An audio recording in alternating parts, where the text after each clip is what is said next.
Y'all, Smackdown is done. It just is. I don't even have the energy to yell or to shout or to be upset after watching this garbage. I mean, I'm just sitting here disgusted. This is disgusting, man. After all of the many amazing years that WWE has been able to produce over the last 4 decades, right? You had the Attitude Era. You had the 90s. You had the 2000s, obviously, right? You even had parts of the 2010s and the early parts that were really good. The Women's Revolution, right? The 4 Horsewomen, all this stuff took place.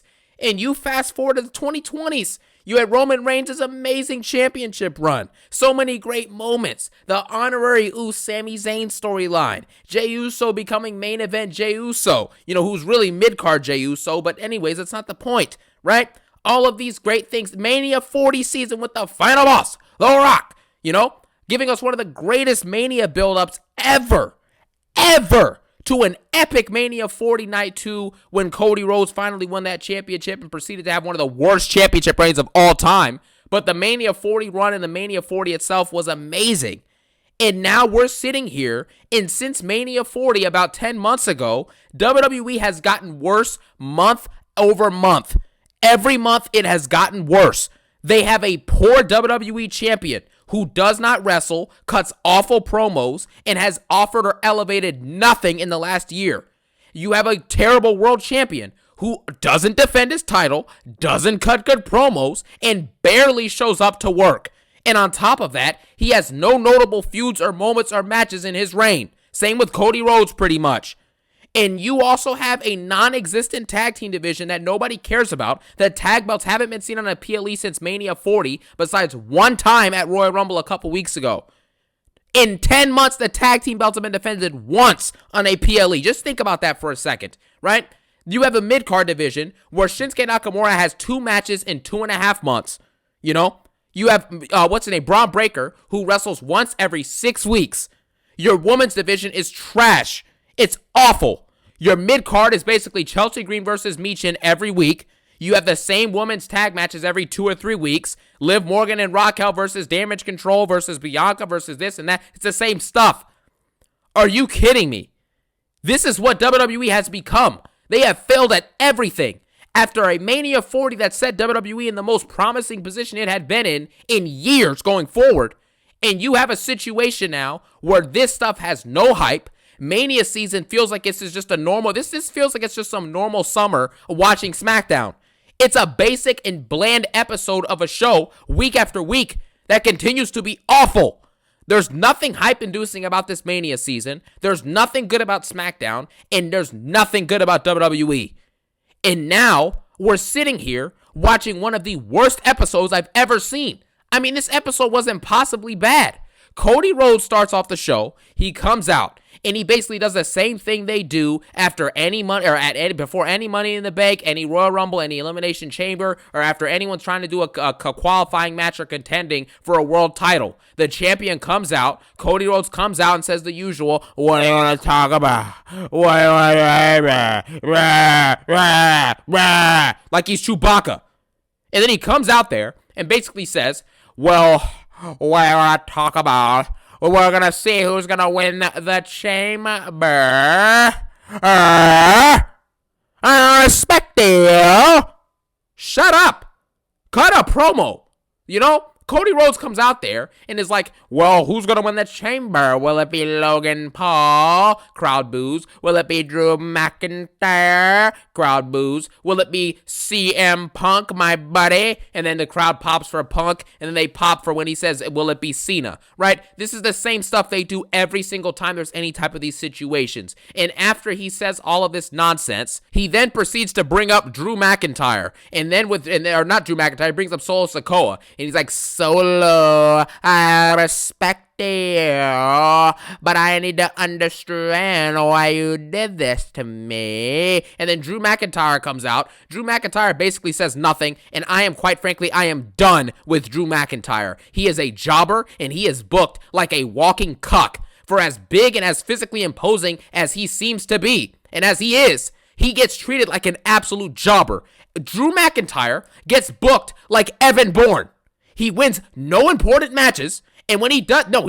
He wins no important matches. It's as simple as that. And he comes out on the mic and is hampered down by saying the same stuff every time. He comes out tonight and he's like, well, Cody, I need you to re-announce my name because I'm sorry to tell you this, brother, but I can't stop thinking about Punk because I can't stop being a jobber.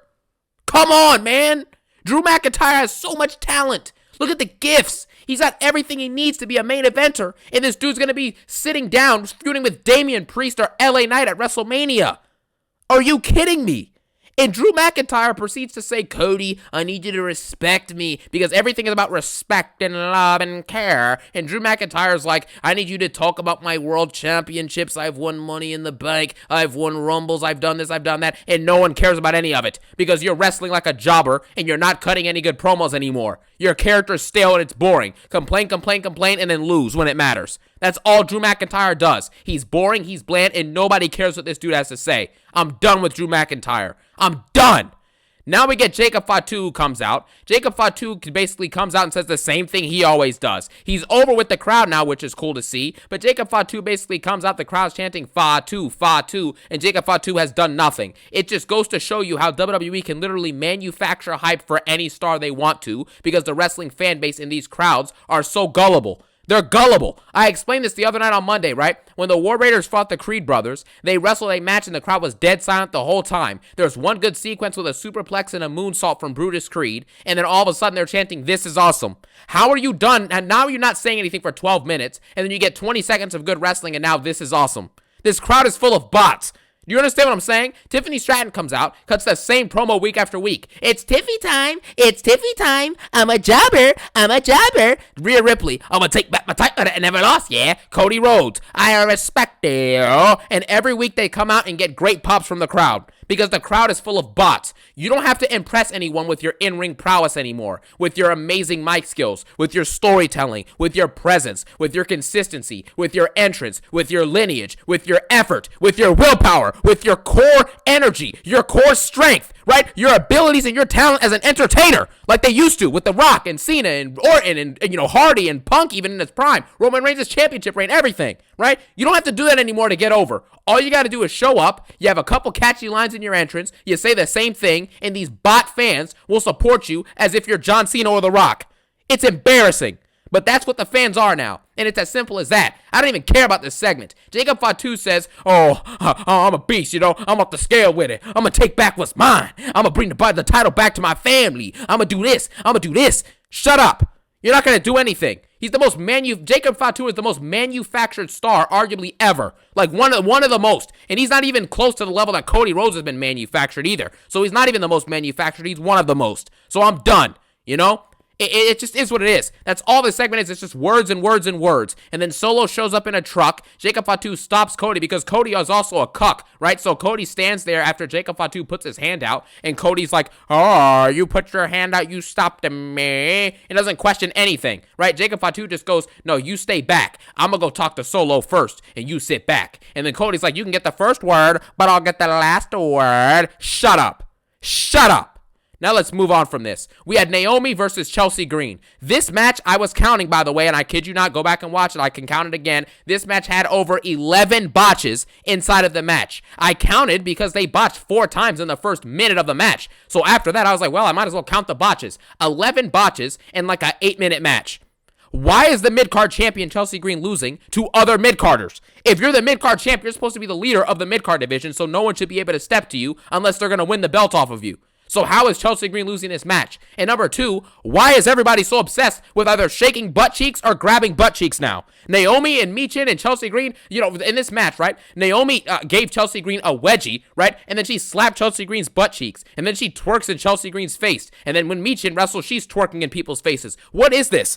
What is this logic? And then whenever there's a live event, Rhea Ripley's out there, she's twerking. Everyone's twerking now. Everyone's grabbing each other's butts now. What are we doing? When are we going to get back to actually wrestling good matches and cutting good promos and telling good stories?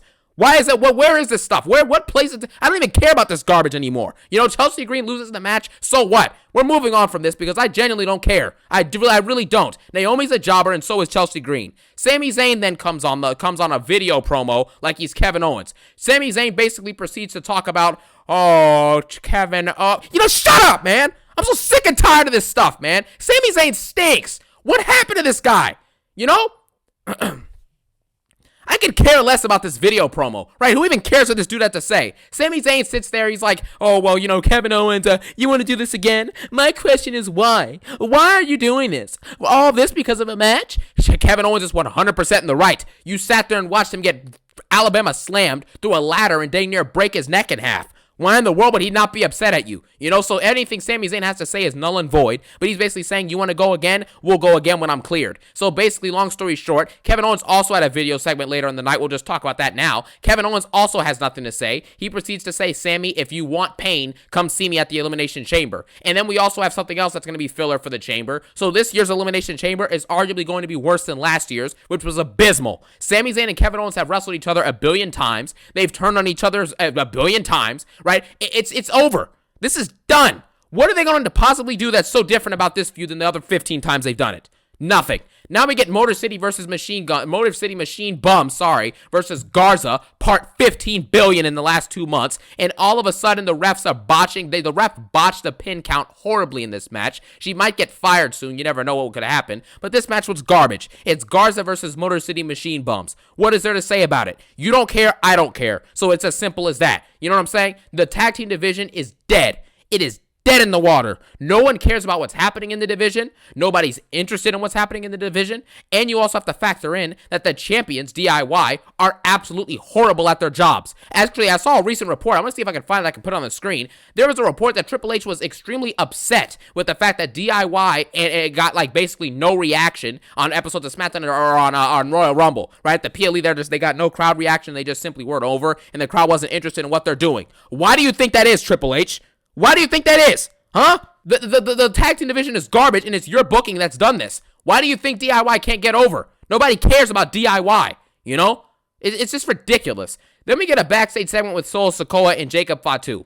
Solo Sikoa basically is talking to Jacob, and he's like, well, you know what, man, I'm sorry. And Jacob Fatu's like, why you been taking a break, Oos? We needed you, Oos. And you took a break, and you ignored us, man. I've been trying to get a hold of you. And then Solo Sikoa says, you know what toll it takes on a man to lose and embarrass their family? And then Jacob Fatu's like, man, I don't care about that. He's about to walk away, right? And then Solo holds his arm back, and he's like, you know what? I love you, Jacob. So now Solo Sikoa has also, just like Drew McIntyre and Cody Rhodes, he has been cucked. Jacob Fatu is now the leader of this quasi-bloodline, and Solo Sikoa is clearly the second fiddle. He's just a little bro at this point. He wins no matches. Jacob Fatu is clearly more over than him. He's more talented than Solo Sikoa, at least as we're currently seeing. So there's no point of Solo Sikoa even being in this storyline. Ship him over to NXT or ship him over to Raw and have him compete for the Intercontinental belt once every 8 weeks. That's all Solo Sikoa is good for at this current moment until I see otherwise. Then we get Shinsuke Nakamura, who's one of the worst U.S. champions of all time. He basically comes out on the mic, and I can't even remember a dang on thing he said. And honestly, nobody cares what he said.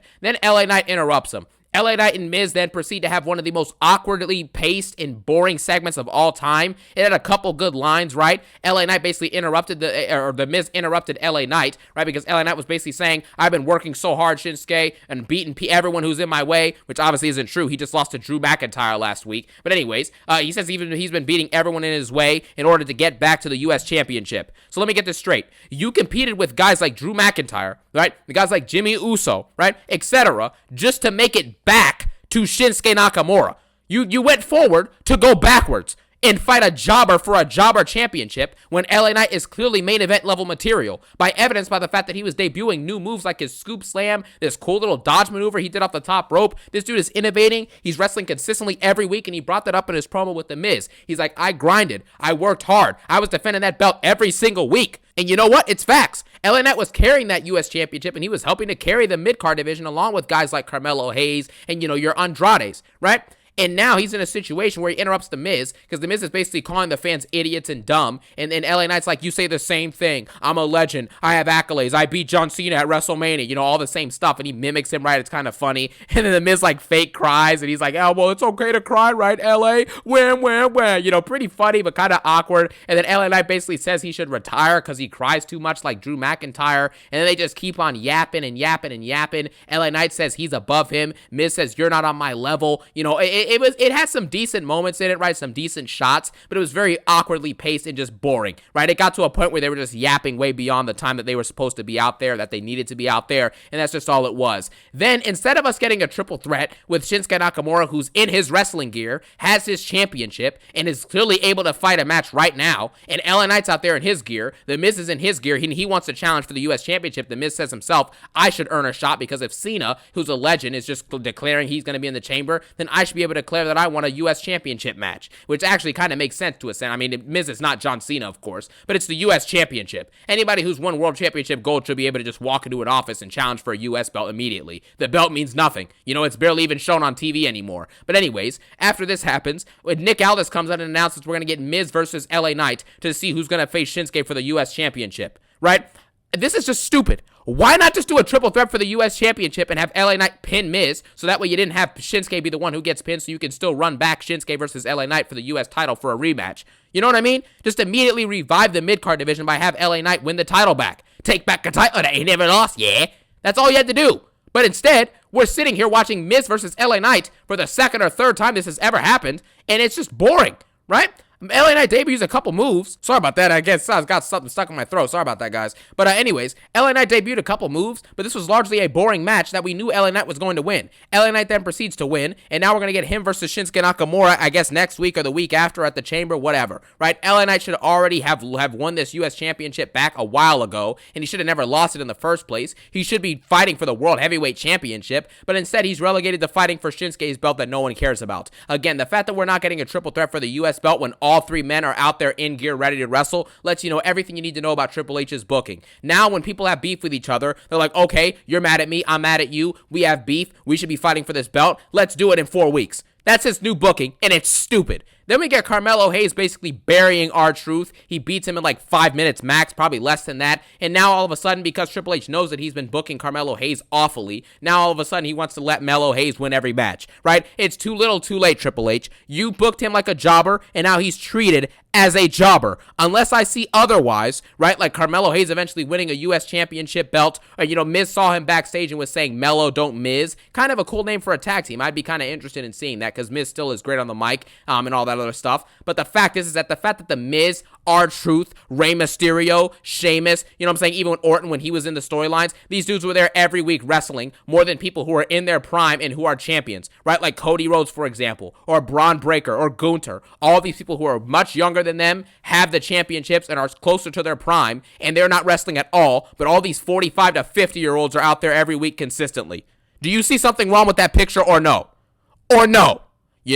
But back to Carmelo Hayes, he's clearly been booked poorly by Triple H, so now he's trying to amend it by having Carmelo beat jobbers like Tozawa and R-Truth. But at this point, it is what it is. Carmelo gets the W. Hopefully he wins the U.S. belt or does something soon. Who knows? Then we get Tiffany Stratton versus Nia Jax. Tiffany Stratton, there's a graphic before the match pops up saying that in 42 days as champion, this is going to be her second match, tonight versus Nia. And this lets you know something, because Tiffany obviously wasn't going to lose this match. This match has nothing notable other than the fact that Tiffany finally had to do moves, because she hasn't really had to wrestle at all, and when she does wrestle, it's the same people, right? So she's doing the same stuff. But tonight, she actually had to put an effort in this match. This match was like average. I wouldn't say it's bad or good, it's just average. Tiffany Stratton goes out there and retains her belt due to a stupid DQ. We wasted 20 minutes for Candice LeRae to DQ and get Tiffany or get Nia Jax disqualified because she interfered and beat up Tiffany Stratton. That's what we wasted 20 minutes on. This is one of the most senseless and waste of time I've ever seen in my life. This is embarrassing. Nia Jax should have won this match, because if she can beat Bayley, right, even though she had interference, she has interference again, it's Candice LeRae's interfering for her now, right, she could beat Bayley, she pinned Jade Cargill, she pinned Bianca, all of this stuff earlier. Remember, she pinned Bianca and Jade on the way to the Queen of the Ring, right, and now all of a sudden, she can't beat Tiffany Stratton, who has literally no notable wins, besides beating Bayley, right? Bianca and Jade are better than Bayley. You understand? So if Nia Jax is beating them, how is she losing clean to Tiffany, or how is she, not able to beat Tiffany Stratton, right? And then we get a DQ, a waste of our time. It's just boring garbage. That's all this match is, and it makes no sense. It's poorly booked, Tiffany Stratton is going to hold the belt till Mania hostage because Charlotte Flair comes out, and she basically announces she's going to fight Tiffany Stratton. Wow, what a shocker. I'm the shocker. I shock people. You know what I'm saying? Like, what are you talking about? Shut up. And we know that Charlotte's likely not going to win this match anyways, and Tiffany Stratton's going to hold till Mania, probably not wrestle a single match. Besides, there was an announcement, I'm pretty sure, that her and Trish Stratus are going to fight Nia Jax and Candice LeRae at Toronto because it's in Trish's hometown. No one cares about this. No one cares. Elimination Chamber is going to suck. You have this match, you have Sami and KO doing their little altercation, whatever that's going to be, the 2 chamber matches, and then probably one other jobber Intercontinental or jobber US Championship match, and that's all we're going to get. It's going to be an embarrassment, and everyone knows it. Now, after this garbage match, right, like I said, Charlotte officially announced that she goes out there and trash talks Tiffany while she's knocked down after getting attacked. Trish Stratus came out there and tried to help out Tiffany Stratton, but obviously she got beat up too by Nia and Candice. And I guess Nia Jax is okay with the fact that she didn't get her championship back, but she beat up Tiffany. Nia Jax is now being booked inconsistently, and it makes no sense. You challenge for your title back that you rightfully deserved a shot at, and you completely lose it due to DQ from your own friend, and you're okay with still being around Candice?